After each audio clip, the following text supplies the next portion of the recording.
Okay.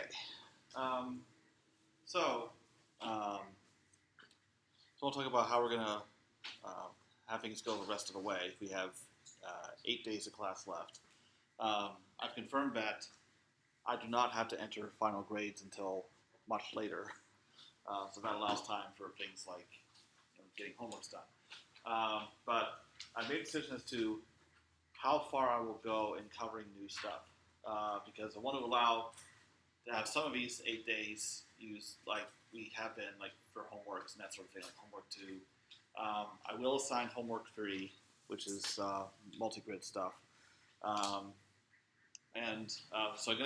So the next thing we're going to cover is about solving linear systems for like elliptic PDE, like a Laplace or Poisson's equation. And then I have some material on time-stepping methods for ODEs to use with time-dependent PDEs and how those work together in stability analysis. So like in the MIT side, like you go through like lecture number 14 or something, one on von Neumann's stability analysis, that's where I'll stop. That's not as far as I intended to get, but I'm okay with that because we've still covered a good amount of territory for such a short time. And I wanted to make sure that whatever I covered, that you guys were actually able to work with in MATLAB instead of me lecturing about a lot more stuff and you not really be able to use that knowledge. So, but I think that if I run this class in the future, it would either be like during the entire summer or during the regular year when there's time to cover more. But it was an interesting first attempt. So 5.2 in your notes? Right. Let's see. Yeah, because what I'm about to do is chapter 4. Yeah. So you're going to do all of chapter 4 of the through pre-love subspace methods. Yeah. In fact, that reminds me. So I just finished those notes for 5.2 last night because I found it very much like the idea of not having to write any more notes. So yes. Okay, so the homework you say, if we needed to, we can take July to finish that up. Right. But the exam, I'm curious about the kind of We're going to talk about that in a moment. But yeah, since we brought notes, I want to quickly upload the latest and presumably final version of the notes, unless there are mistakes. Okay. Courses. That's 721.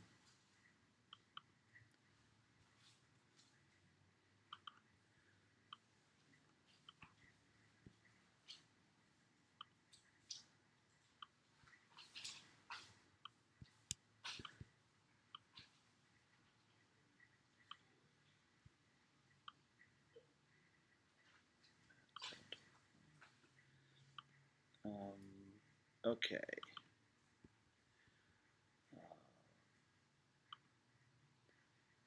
All right, so the final notes have been uploaded, and I think the only thing that's new is just the section 5.2 stuff, which is not very much.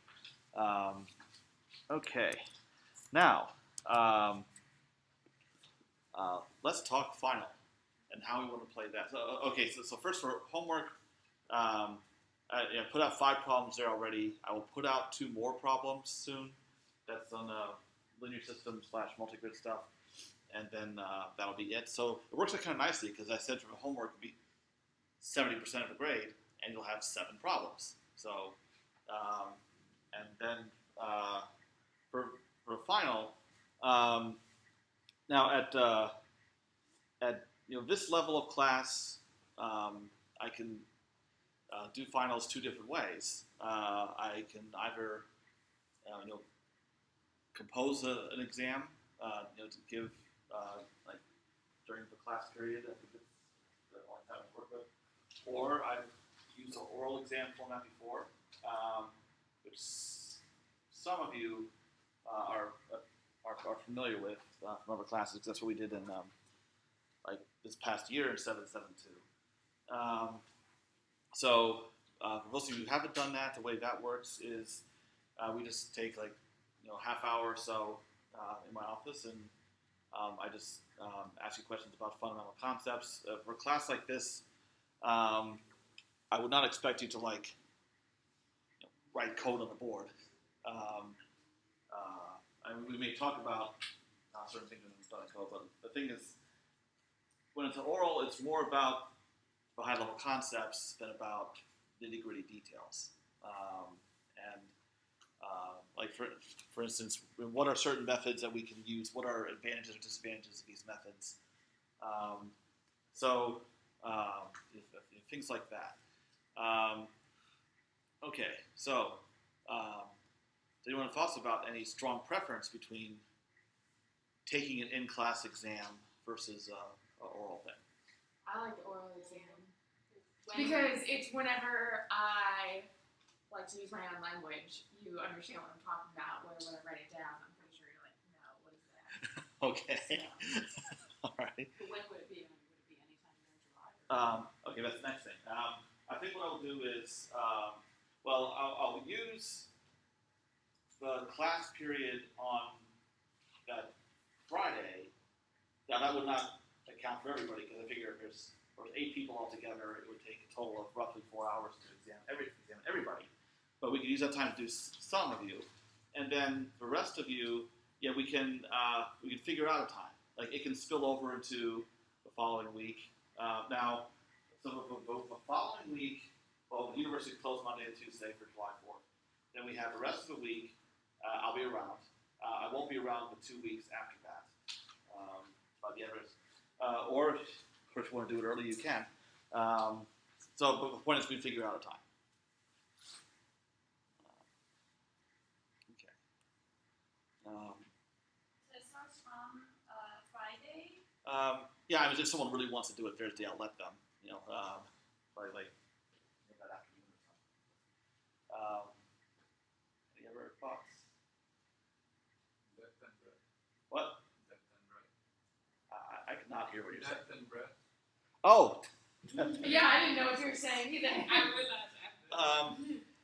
In this case, it doesn't really make sense to give that because we didn't cover all that much. So whatever it is, it's going to be span these things. Now I'm more interested in the stuff that's on the actual numerical methods. Because for your first part of the course, we're talking more about analytical properties of PDEs, and that has importance to understand the equation that you're about to solve. But more interested stuff comes after that, starting with finite difference methods and forward. Okay. Sorry, I just was not prepared for those words this morning. So, okay. All right. Any other? What? It'll be over everything, or like in 772 we just pick the section. But that's what I mean. The thing is here we're because it's compressed. Yeah. What section is that? Two and up. Right. Yeah. So. Okay.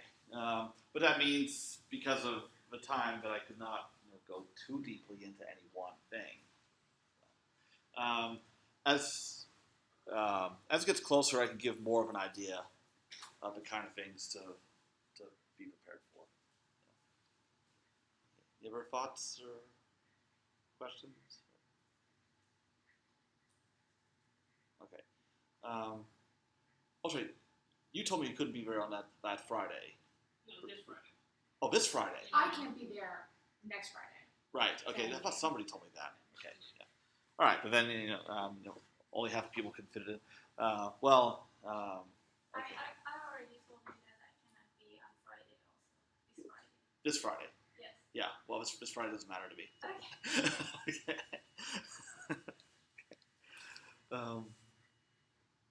What's that?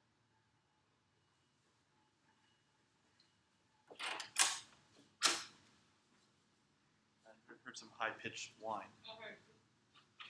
Actually, I think I know what it is, but.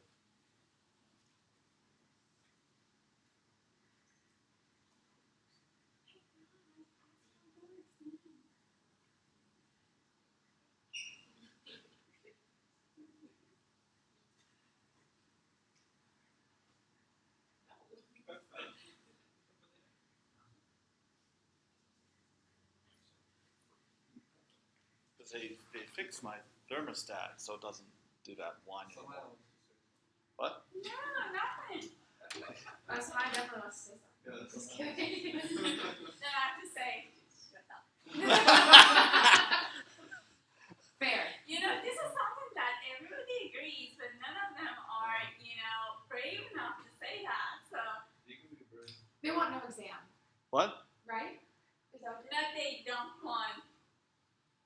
mean, I think maybe you don't want. I don't care. That was just shut up. I don't I think he's actually The been one you recording this said- entire time the now. one you said that.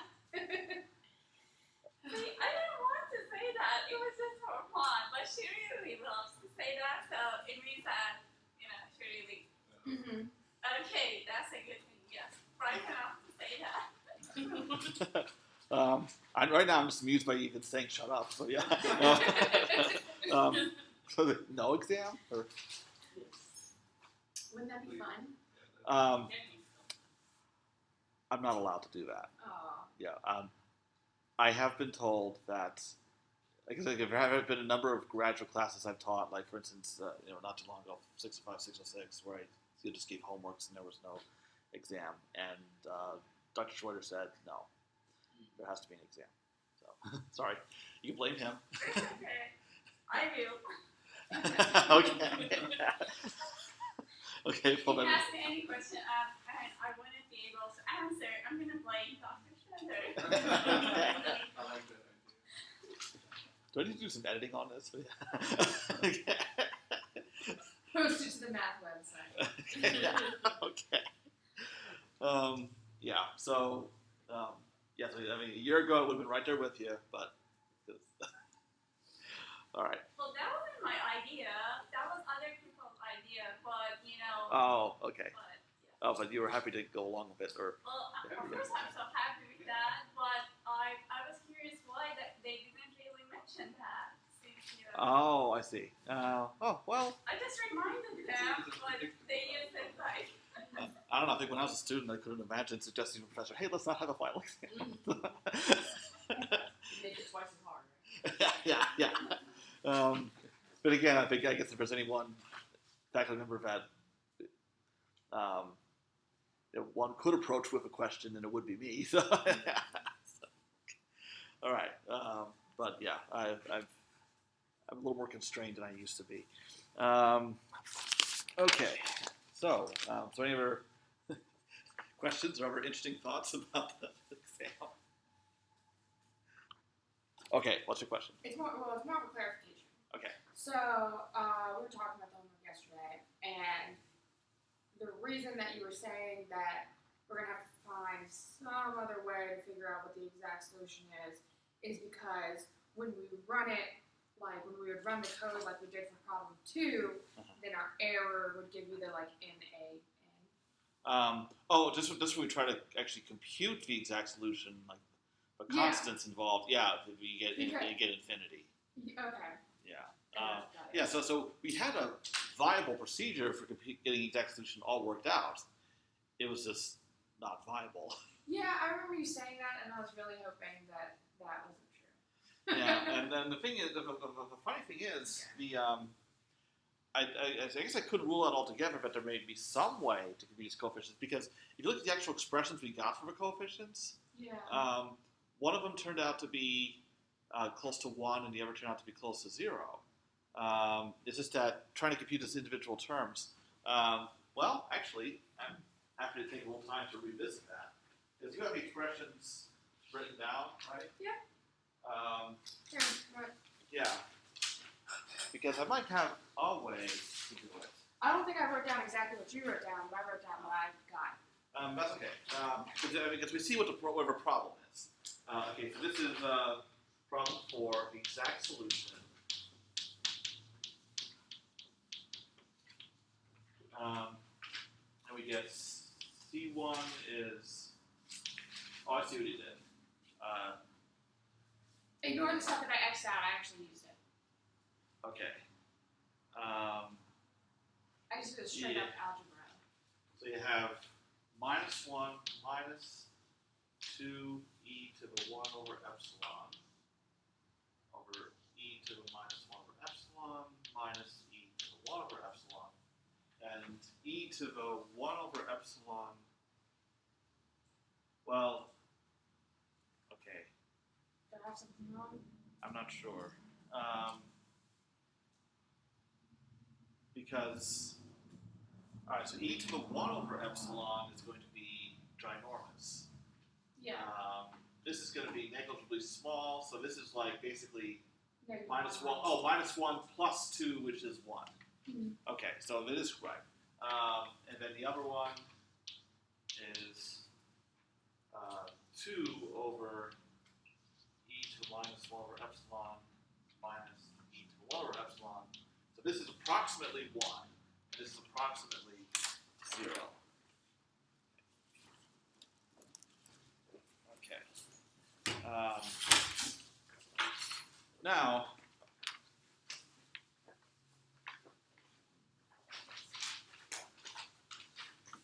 so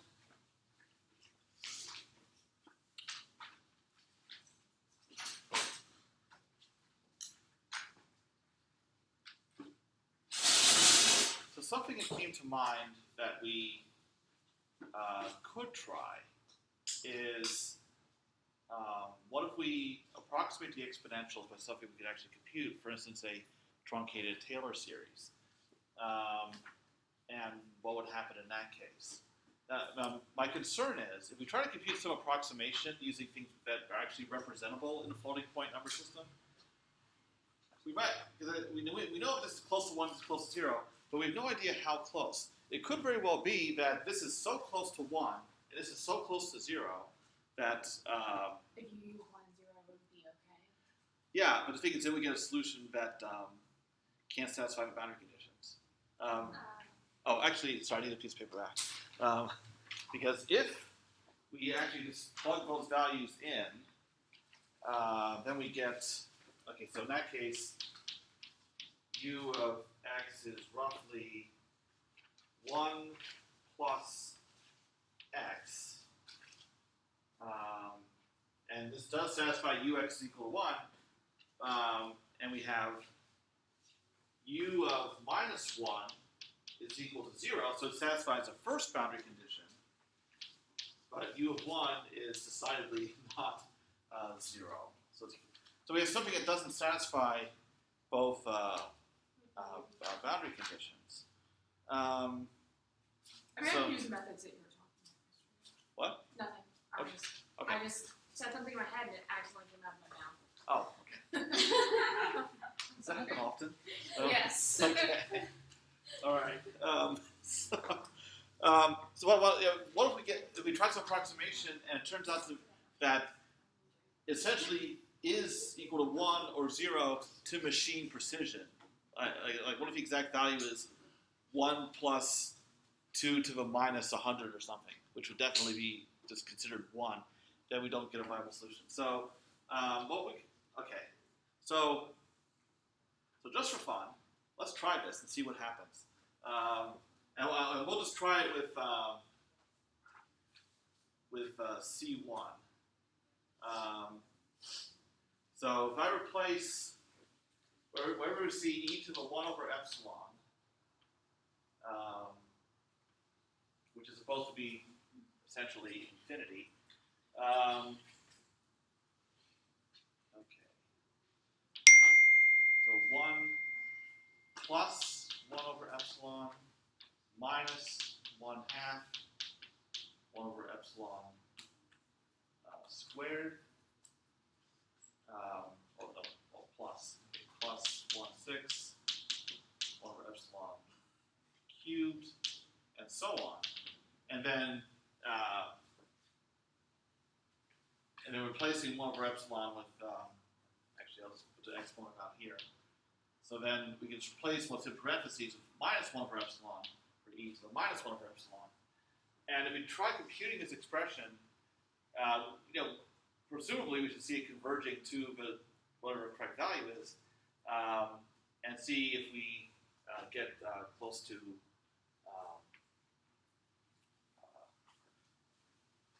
to 1 in this case and 0 in this case. So what I would suggest, so here's something we can try in MATLAB. It'll be fun.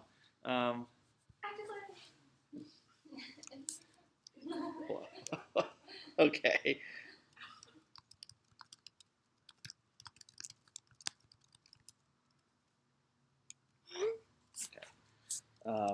So for convenience, we'll try this function.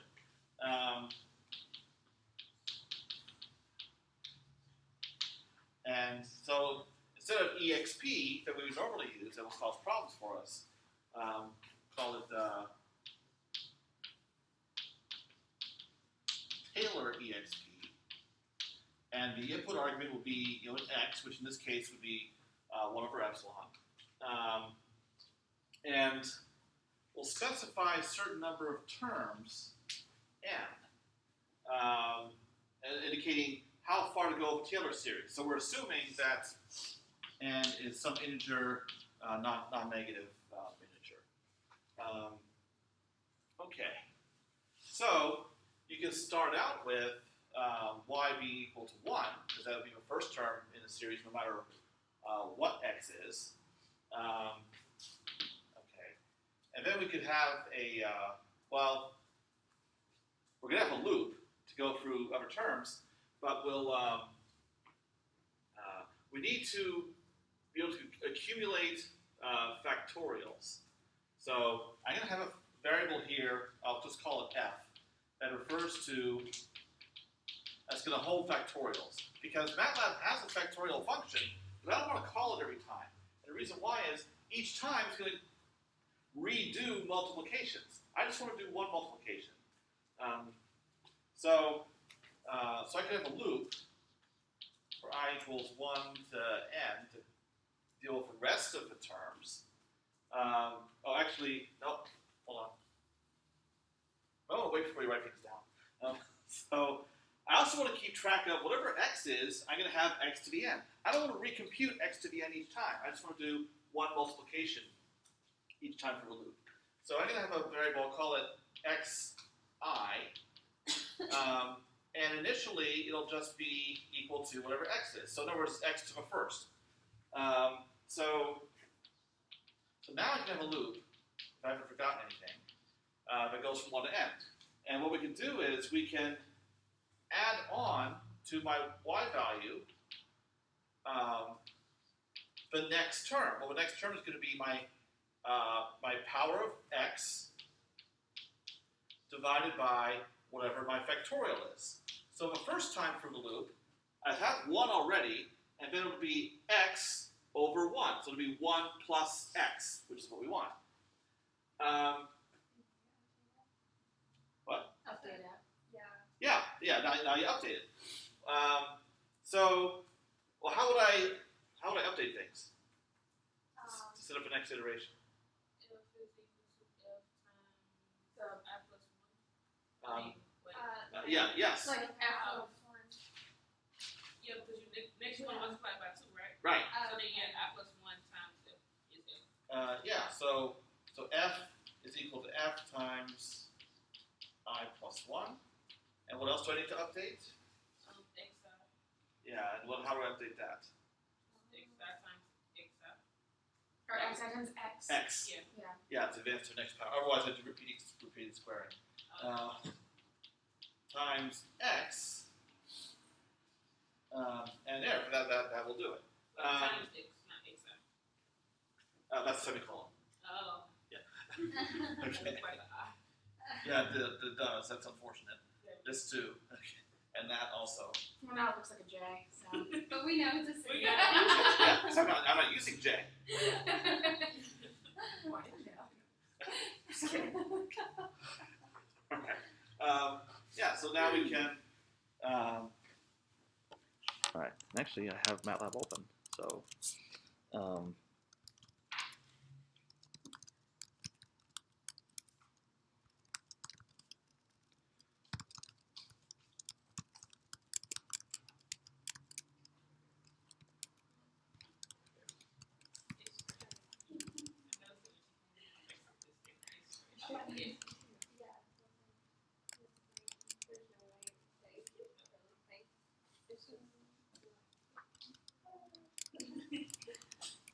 Okay.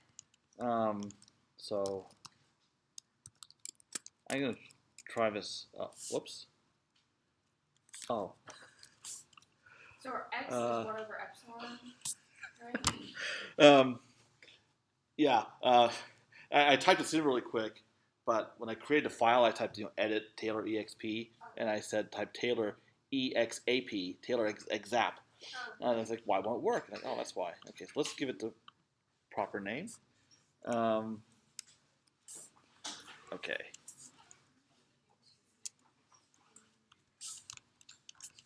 Okay, so I'm testing my function here. Okay, so if I just try x equal 1, I get 1 the first time, 2 the second time, and then I add another half. Okay. So then if I add on more terms, I get closer to e. Okay, good. All right, so what we can try is evaluating this expression, for x equal to plus or minus 1 over epsilon for increasing values of n, and see what we get. So for instance, if I do minus, okay, so C1 would be -1 minus 2 times Taylor exp, and 1 over epsilon is 10 to the 4th.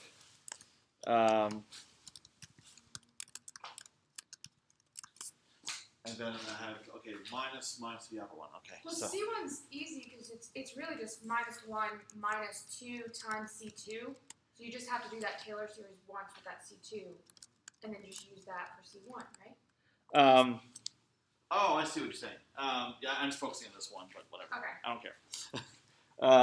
Okay, and so then if I try that only with one term, what? Oh, I typed the wrong thing again. Well, now it says INF. Already? For which expression did you do? I changed C2 and C1 to using. Okay, so if I try this with, like, say, n equal 5, that should give me something that's computable. And I keep getting something pretty small. That's kind of surprising. Because for C1 is supposed to be roughly equal to 1. But instead I keep getting something that's closer to 0. But again, I'm not... and then I choose something like n equal 10 and I get 1,000. So this might not be such a good idea after all. But I'm going to keep increasing n. This is for C1. But it wouldn't surprise me if I, well, I'm right now up to 50 terms, and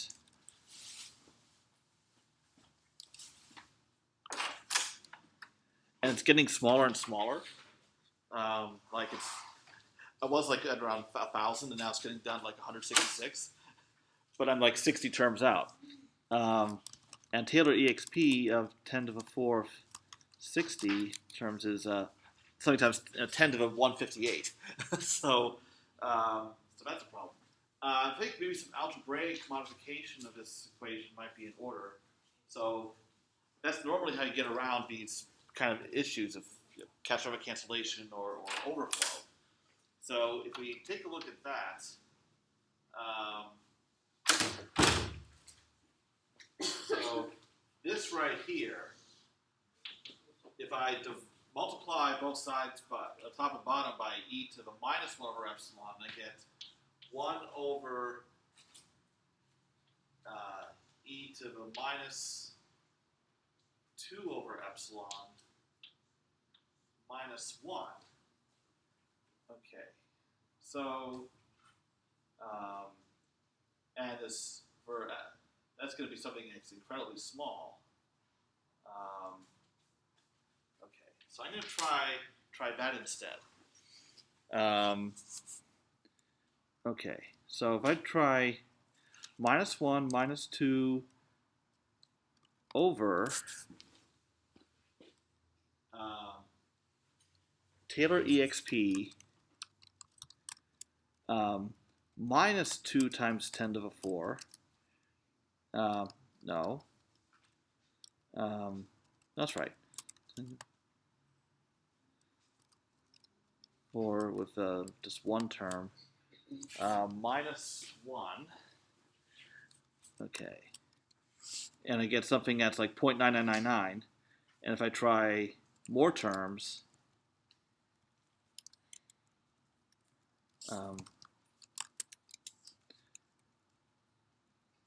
and to see if what I think will happen actually does happen. Yep. Wait. That's strange. Wait, -1, minus...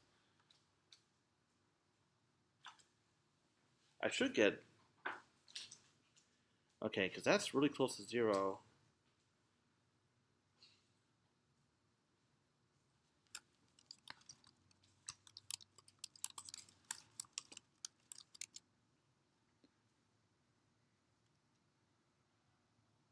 Okay, that's especially strange.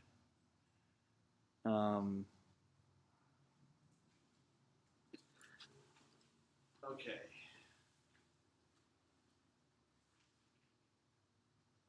Wow. That,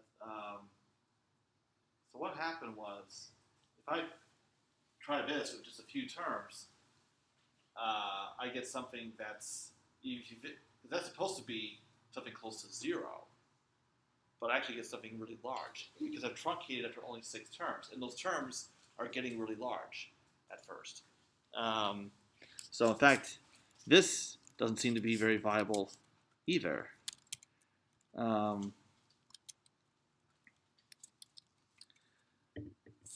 That's really odd.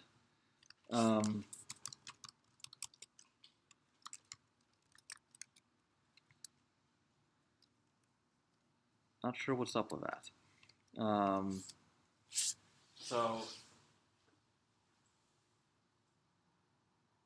Well, but again, because what's happening is we have terms that are alternating positive and negative.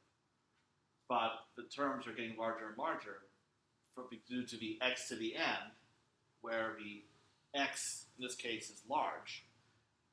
The factorial will eventually conquer it and bring the values back down to earth. But by the time that happens, it may be too late because you might already get overflow. So yeah, this is a real problem. Yeah, and this is why I'm even more interested in what happens when we try to solve this numerically, and see what it gets. Like, do you get something that actually satisfies the boundary conditions? Well, you will get something that satisfies boundary conditions. What's going to happen in between? And I've not tried this out yet. With finite difference or spectral. So the same kind of So the same kind of problem that we're having with the finite difference, we're also going to have with the spectral. I'm sorry, what? So the same kind of problem that we're seeing with the finite difference when, I guess, trying to find the exact solution. I don't know what's going to happen with spectral. My hunch is, based on this how a problem is made up, that you try finite difference and it's awful, and then go ahead and try championship points and it works just fine. So we'll see, though. I have no idea. The whole point of this assignment, presumably, is to illustrate the virtues or advantages of spectral methods over finite difference. Yeah. So when we run this, x is 1 over epsilon, right? Yes. Yeah, so basically 10,000, right? Yeah. Yeah, so that's what? Yep. So we have to follow what you said previously, right? No need to have exact theorems, or do we need to use those ODE solvers to find exact? Use the finite differences. Well, actually, I'm not sure how we'll get something to compare with, to be honest. Sorry, and ODE solver turned out not to be practical because you got to use like a shooting method. Yeah. Okay.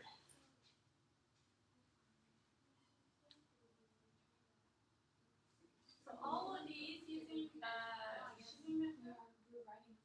Well, All of these solvers, they use the shooting no. I mean, ODE solvers solve initial value problems. This is a boundary value problem. So we had to use an ODE solver in conjunction with implementing a shooting method ourselves to solve a boundary value problem.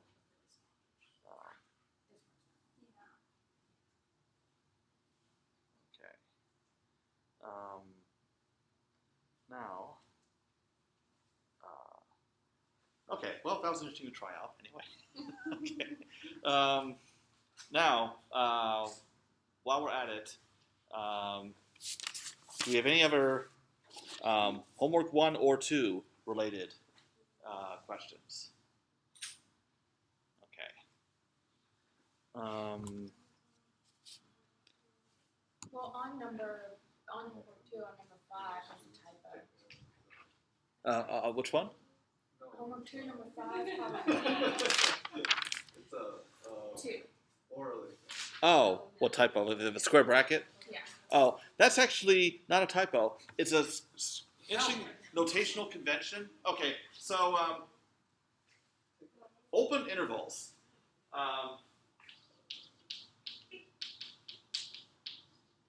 And everything I know is just an alphabet now. Yeah. So the MIT notes, open intervals are expressed as square brackets facing the wrong direction.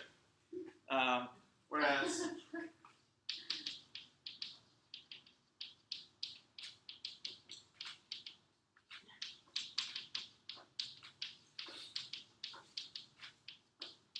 as opposed to what we're more familiar with. They had like a one typewriter and that curly bracket was broken, so that's the convention. I guess so, yeah. Mathematicians really need to get their shit together. What?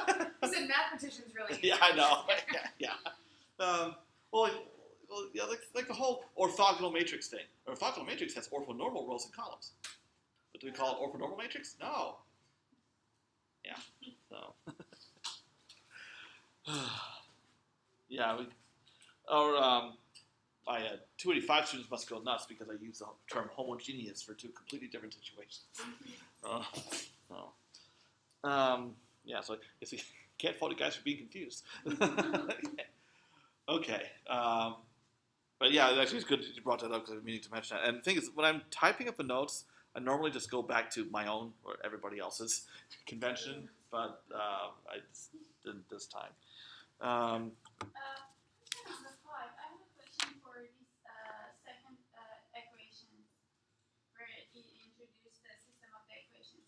Does that mean that this is periodic? Of a boundary condition part? Yes.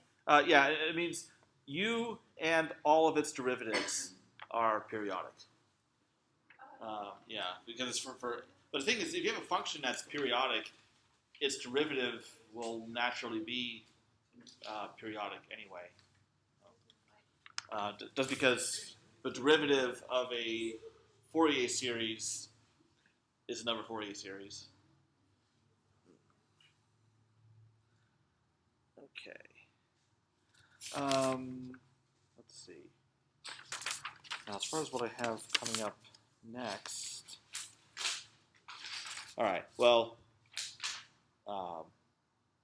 if there are no more homework questions, this is a perfect time for a break, and then I'll just start covering new stuff after a break. So. Okay. For the first time this week, I'll cover stuff.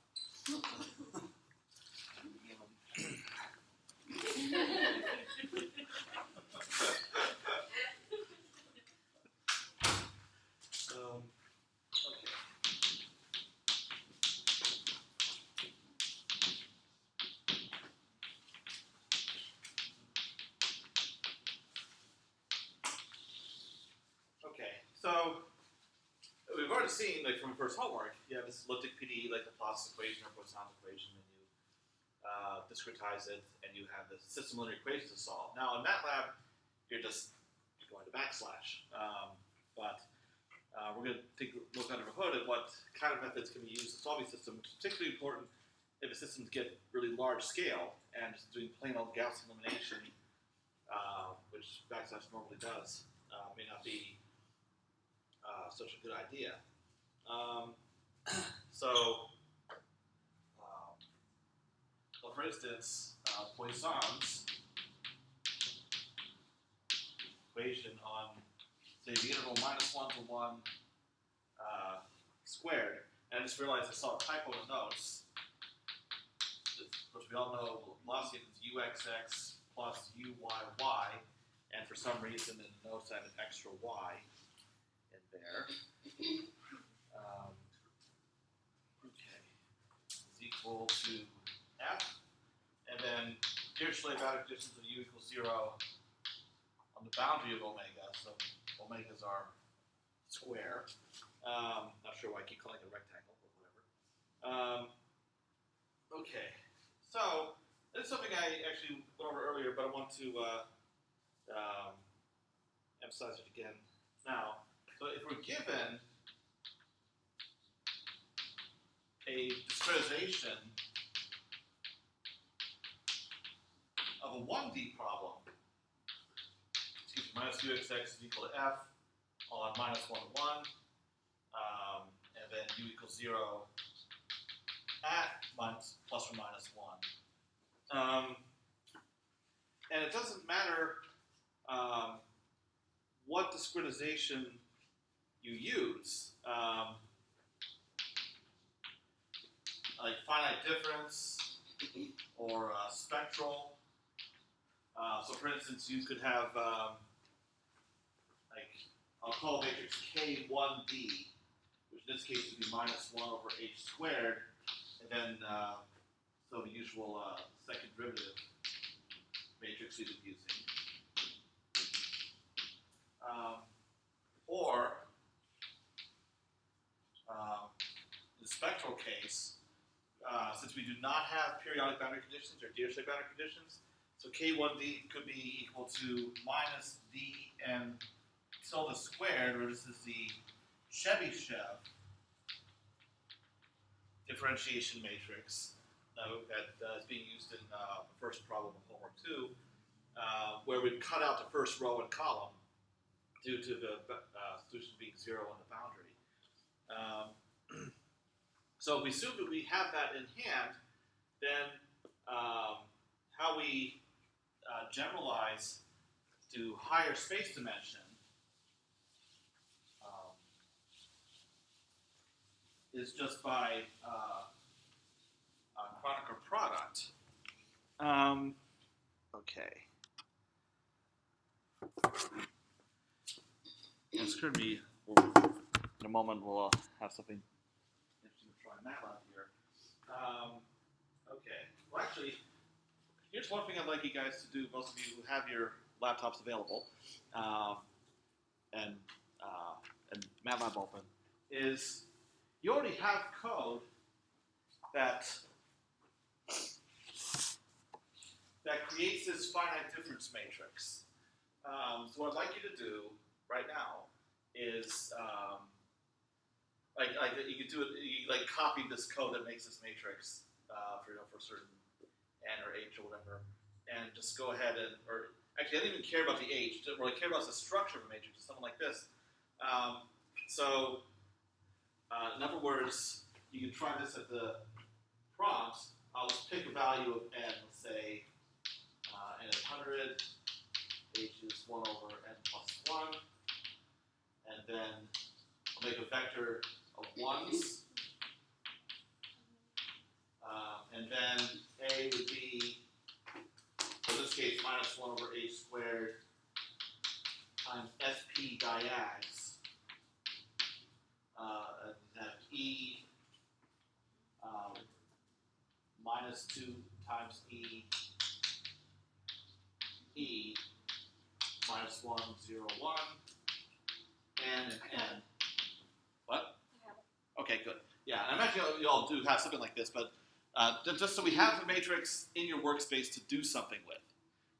So those of you who conveniently can go ahead and do that. That'd be great. And well, I'll just tell you why. The thing we'll do with this matrix is after it's created, do spy of A.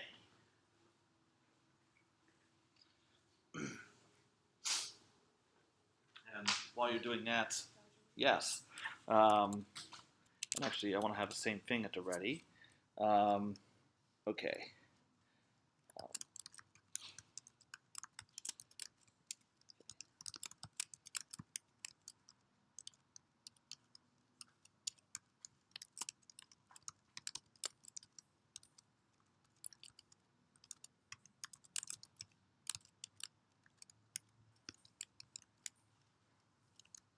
Okay, and then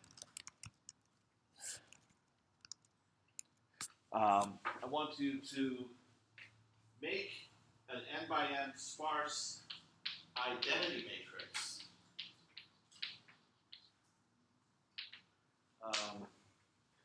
Okay, and I'm going to cheat a little bit.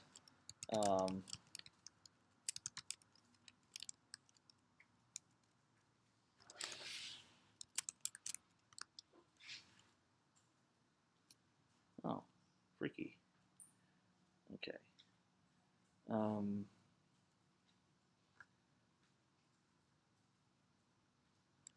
Now, go back to the SPI of A. Okay. Now, those of you who've been able to do the SPI thing, what it does is it gives a visual depiction of a sparsity pattern of the matrix. And you'll notice, so in this case, this matrix is tridiagonal. So on the plot, they have, the thing is, because there's a lot of elements, it's kind of hard to see. It's just like one big, thick band. Now, in retrospect, maybe if we'd use fewer points, which I'm actually going to try, like a much smaller value of n, like 10. And then it's going to scroll back through the commands and redo it.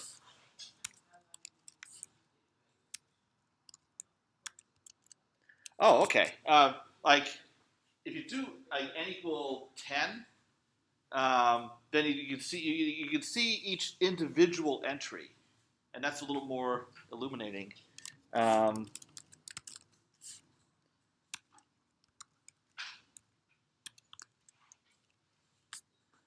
Okay. Now,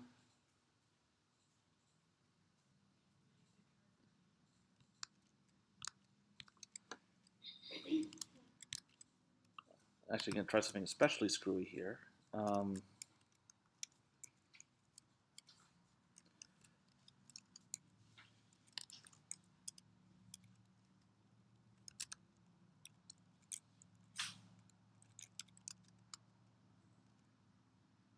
Oh, okay.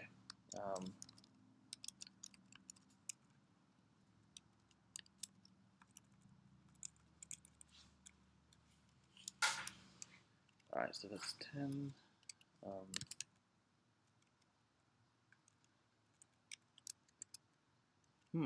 Interesting. Oh, okay, I think I see the problem here.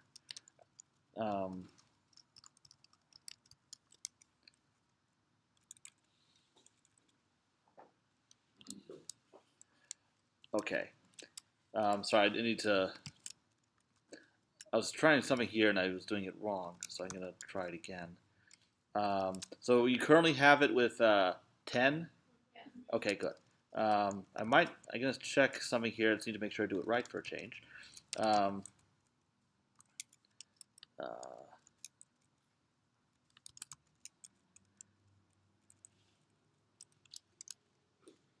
Okay.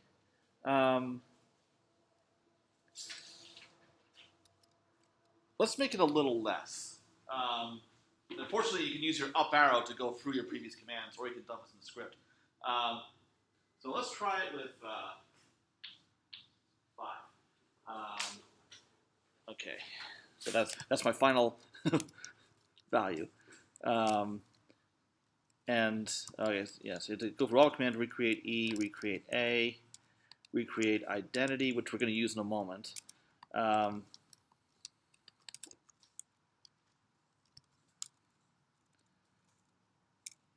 Okay, if I look at SPI A, yeah, so what you can see if you do SPI A, you see the individual dots for the entries, and perfect. Okay, now that's okay. So what you see, and actually it includes there's some blank space around because of the boundary, but you see like 5 dots down a diagonal, and then for the 4 dots for the super and subdiagonals. Now, from a 2D problem, the matrix I'll call it K2D is, I mentioned this before, use Kronecker products. So it's K1D, Kronecker product of identity, plus identity, Kronecker product with K1D. And in MATLAB, that's just the cron command that does this. So if I do like D2 is cron identity with A, cron A with I, and add them together, and then do the SPI of that. Okay, so that's what I really wanted you to see. So with N5? Yeah, n equals 5, because otherwise you can't really see the structure. Okay.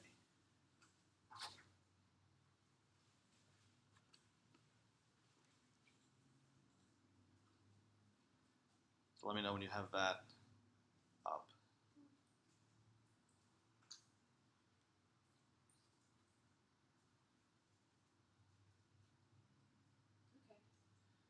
Okay. I think show me what you have. So yeah. Okay. Now, so I wanted to dissect where this much more interesting sparsity pattern is coming from. Make sure I'm recording properly. Okay.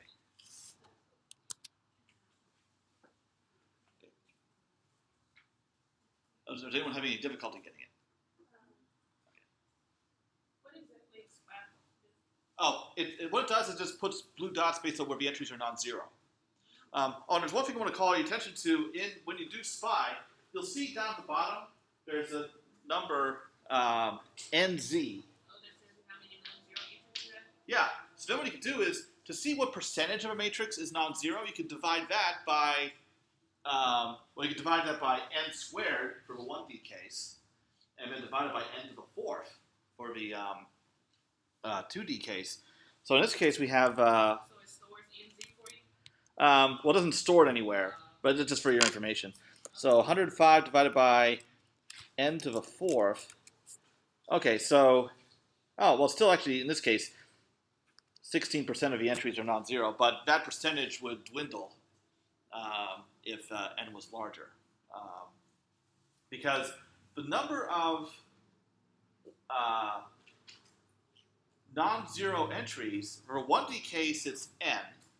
So the fraction of non-zero entries is 1 over n in 1D, and 1 over n squared in 2D, or it's proportional to that anyway. Okay, so if we take a look at the sparsity pattern, I'll try to draw it as best I can. So we have, what do you actually see at the upper left corner is exactly the 1D pattern reproduced, but repeated. So in this case, we have n equal 5. So you see that, and then what happens is, and then you repeat it. Okay, so I'll just segment this off, and then you see it again. 4, 5, 1, 2, 3, 4, 1, 2, 3, 4. Okay, so there's like your. If you think of this in terms of the n squared by n squared matrix, cut up into n by n blocks. So here's your first diagonal blocks. And then what you have are more entries over here going down the diagonal. And to scale as much as possible. All right. And then this pattern continues down the diagonal blocks, and then everything else is 0. Okay. Now, this part comes from the Kronecker product of, so it's identity, Kronecker product with K1D. And this is for second partial derivative with respect to y. If you order the points in the way described, like using mesh grid and all that, so the natural ordering that comes about using to work with MATLAB commands. So what that's doing is that is just taking K1D and putting it on every diagonal block. I guess it looks like I'm running KID, but K1D. All right. Now, as for the rest of this, though, all of these entries in these off-diagonal blocks are equal to minus 1 over h squared, if you would actually look at those entries. So these come from the other Kronecker product, K1D Kronecker product identity, which has this form. So minus 1 over h squared out front, and then you have minus 2 identity, minus 2 identity blocks down the diagonal, and then you have identity blocks going above and below. Now, there is some overlap. So you have minus 2's all the way down the diagonal over times minus 1 over h squared, and those get added to the diagonals of these. So if you look at your diagonal entries of this matrix, they're actually equal to 4 over h squared. So only the diagonal of the entire matrix gets a contribution from both Kronecker products. Nothing else overlaps. And this is for second partial derivative with respect to x. Because what's happening is we're computing that partial derivative using a center difference. Let's make sure this is still recording. Yep, okay. You're using neighboring points in a different sense. So here we're doing neighbors in y. Here, we're doing neighbors in terms of x. So that's why we get this kind of sparsity structure. Okay. So, and I mentioned this once before, A Kronecker product B is you repeat B, but you multiply each B by the corresponding entries of A. So that's why when you do Kronecker product, identity Kronecker product of any matrix, you'll just repeat that same matrix all the way down the diagonal.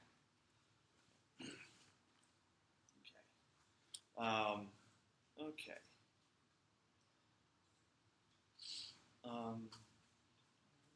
Yeah. So any questions about what happened here? Why do we get that pattern? Okay. Let's make this a little more interesting. And 3D, it would be the same idea where you would, you could think of this in terms of K2D Kronecker product identity plus identity Kronecker product K2D, but that would be the same as K1D Kronecker product of identity twice plus identity Kronecker K1D Kronecker identity again plus I Kronecker K1D. So in other words, all possible orderings of one instance of K1D and 2 identities. There's 3 possible orderings because 2 of the matrices are the same. And honestly, I haven't seen this sparsity pattern. I mean, that one I've seen before. So I'm going to try this out to get the 3D version.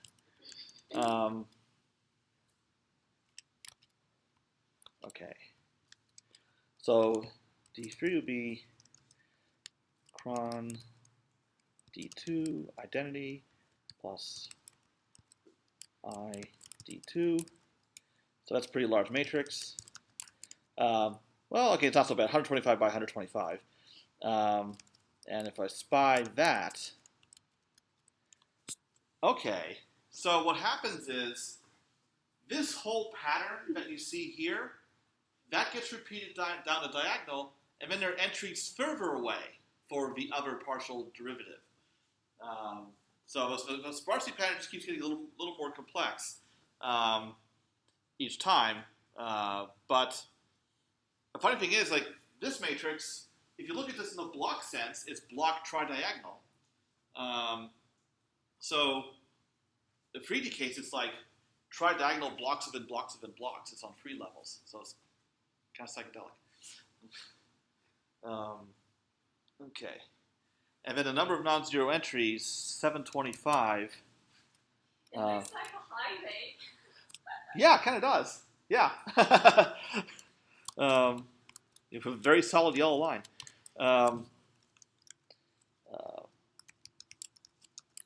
So we have only 4% of the entries are non-zero in the 3D case.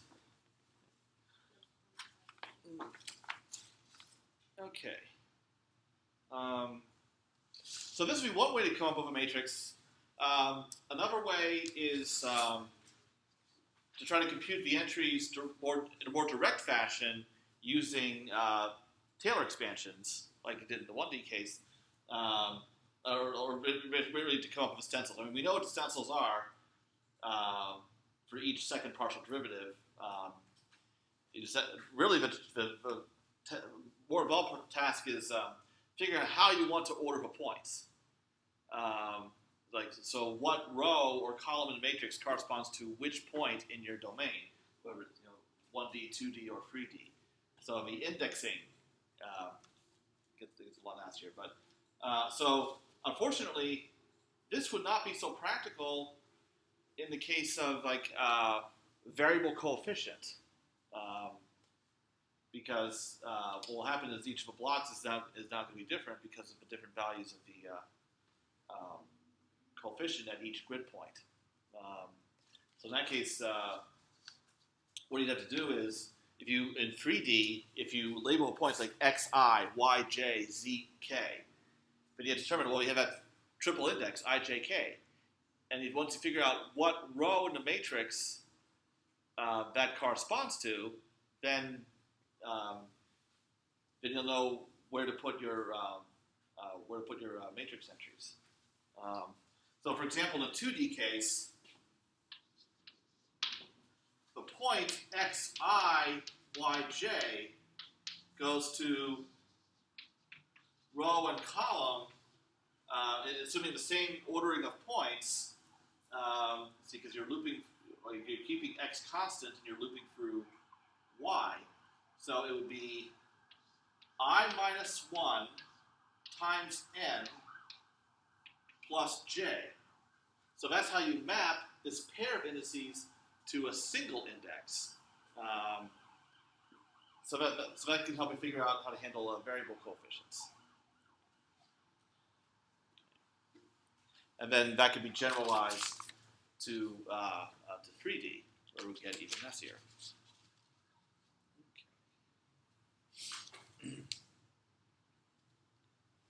All right. So any questions about this one?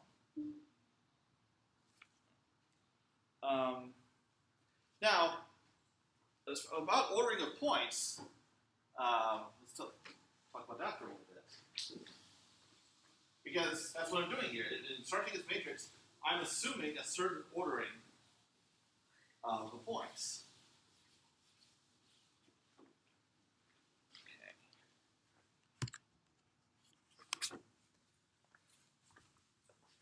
Okay. So in this example that I've just done, the points are ordered, it's referred to as a lexicographic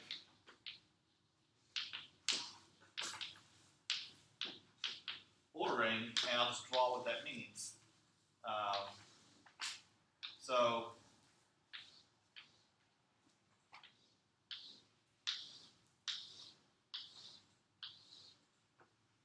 So a number of points, 1, 2, 3, 4, 5, 6, 7, 8, 9, And so I go through each column, increasing y first, and then I increase the x value, start at the bottom and increase y again, and so forth. So that ordering is used to obtain these matrices. Now an alternative approach is called red-black ordering. So if I had the same domain, and hopefully it's not complicated by the fact that we were using n equal 5, so I don't know if a choice of an odd n is going to mess this up, but we'll see. Okay, so I would start by, okay,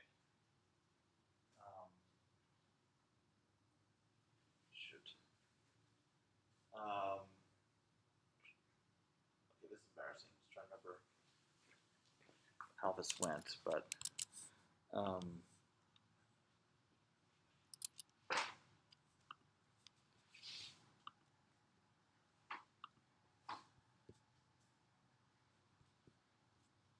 okay.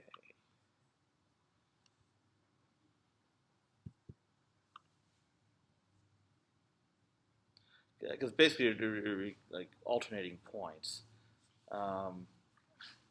Okay. Yes, it's admittedly kind of screwy. So I alternate 1, 2, 3, and then how a pattern continues. Okay, it is how I remembered it. 4, 5, 6, 7, 8, 9, 10, 11, 12, 13. And then once you hit this, then you go back to the bottom and continue. So 14, 15, 16, 17, 18, 19, 20, 21, 22, 23, 24, 25. So what you do is you alternate your points. First, alternating points are labeled red, and you go through all the reds first, kind of like a checkerboard. So think of this as a checkerboard.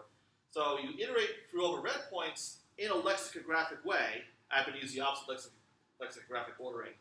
Because here I iterate over y first. I could have done the other way. So this ordering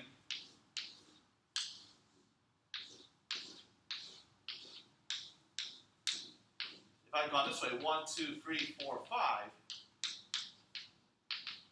that is also lexicographic ordering. So what I do is, red-black is basically lexicographic ordering applied to first the red labeled points, and then you go through all of them, and then you go back and do the same thing for black points. And the reason for this is it gives you a matrix structure that is easier for Gaussian elimination.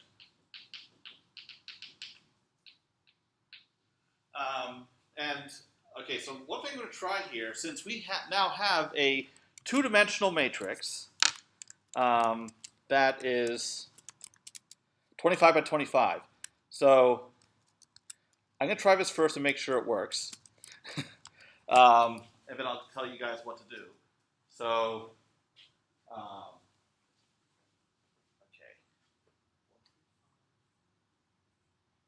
So if I want to pick the matrix that I had before, and I start with rows, so red points would be, if I map lexicographic to red-black, this is 1, 3, 5. Well, really, it's just the odd points, so that works out beautifully. It doesn't work out so nicely if things are even, but okay. All right, that works out well. So if I do 1, 2, 25, 2, 2, 25. Whoops, that's not what I want.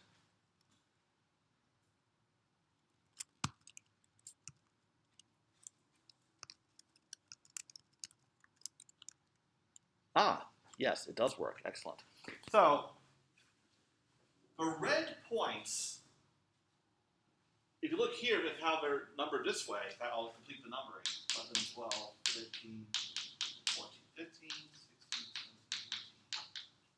17, 18, 20, 21, 22, 23, 24, 25. The odd numbered points are the red ones. And then the even numbered points are the black ones. So here's what you do. To change your two-dimensional matrix that you have now to red-black ordering, here's what you do. I'll call it DRB equals D2. And you go odd indices first. 1, 2 to n squared, followed by 2 to n squared. That goes for the evens. So you pick out those rows, and then you also pick out those columns. Okay. So try that, and then you'll have the red-black ordering. Now, in the example in the MIT notes, okay, 1.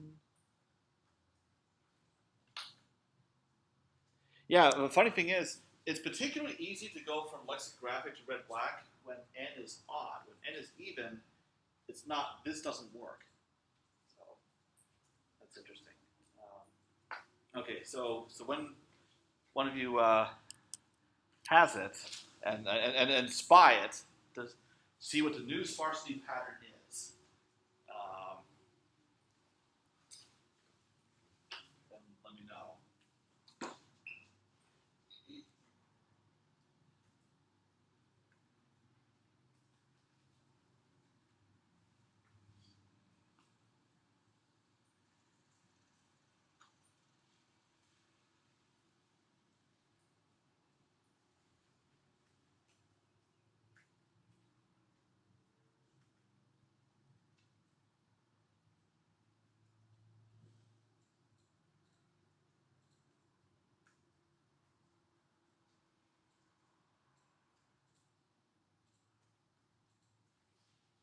Is it supposed to look like this?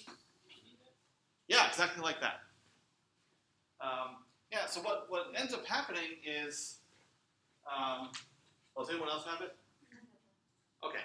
Yeah, so now your sparsity pattern is, you actually have symmetry block structure where this block is diagonal, and then you have stuff over here.